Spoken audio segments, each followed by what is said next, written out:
রাধে রাধে। ওম নমো ভগবতে বাসুদেবায়। ওম নমো ভগবতে বাসুদেবায়। ওম নমো ভগবতে বাসুদেবায়। শ্রীমদ্ ভাগবত চতুর্থ স্কন্ধ পোষণম দ্বিতীয় অধ্যায়। শিবের প্রতি দক্ষের অভিশাপ। শ্লোক 21। এতৎমর্তম উদ্দিশ্য ভগবতী অপ্রতিদ্রুহি দ্রুহতি অজ্ঞ পৃথক দৃষ্টিয় তত বিমুখ ভবেৎ। অনুবাদ: যে ব্যক্তি দক্ষকে সর্বশ্রেষ্ঠ পুরুষ বলে মনে করে ঈর্ষাবশত শিবকে অবহেলা করেছে সে মূর্খ। তার এই ভেদভাবের ফলে সে দিব্য জ্ঞান থেকে বঞ্চিত হবে। শ্লোক 22।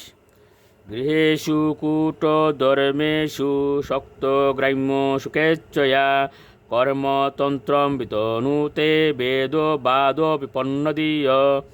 অনুবাদ: কপট ধর্মপরায়ণ যে গৃহস্থ জীবনে মানুষ জড়জাগতিক সুখের প্রতি অত্যন্ত আসক্ত হয় এবং তার ফলে বেদের আপাত ব্যাখ্যার প্রতি আকৃষ্ট হয়, তাতে তার বুদ্ধি ভ্রষ্ট হয় এবং সে কামকর্মকে জীবনের চরম লক্ষ্য বলে মনে করে তাতে লিপ্ত হয়। শ্লোক 23। বুদ্ধা পুরাবিদেয়িনা বিস্মিতাত্মগতীয় পশু স্ত্রী কামসু অস্ত তিতরাম দক্ষ বস্ত মুখ ও চিরাত। অনুবাদ: দক্ষ তার দেহকেই সর্বস্ব বলে মনে করেছে, তাই যেহেতু সে বিষ্ণুপাদ বা বিষ্ণু গতির কথা ভুলে গেছে এবং কেবল স্ত্রী সম্মুখের প্রতি আসক্ত হয়েছে, তাই অচিরেই সে একটি ছাগলের মুখ প্রাপ্ত হবে। শ্লোক 24। বিদ্যা বুদ্ধির বিদ্যায়াম কর্মময়ামসৌজর সংসরন্তীয় ইয়ে চামু মনু সর্বাবমানিনম।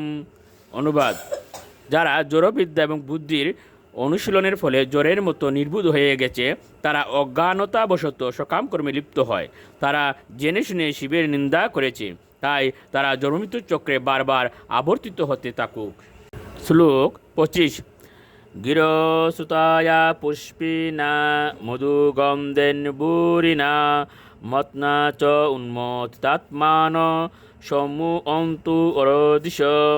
অনুবাদ: যারা বেদের মোহময়ী প্রতিজ্ঞার পুষ্পময়ী ভাষায় আকৃষ্ট এবং তার ফলে জড়তে পরিণত হয়ে শিবের প্রতি বিদ্বেষ ভাবাপন্ন হয়েছে, তারা সর্বদা সকাম কর্মের প্রতি আসক্ত থাকুক। রাধে রাধে।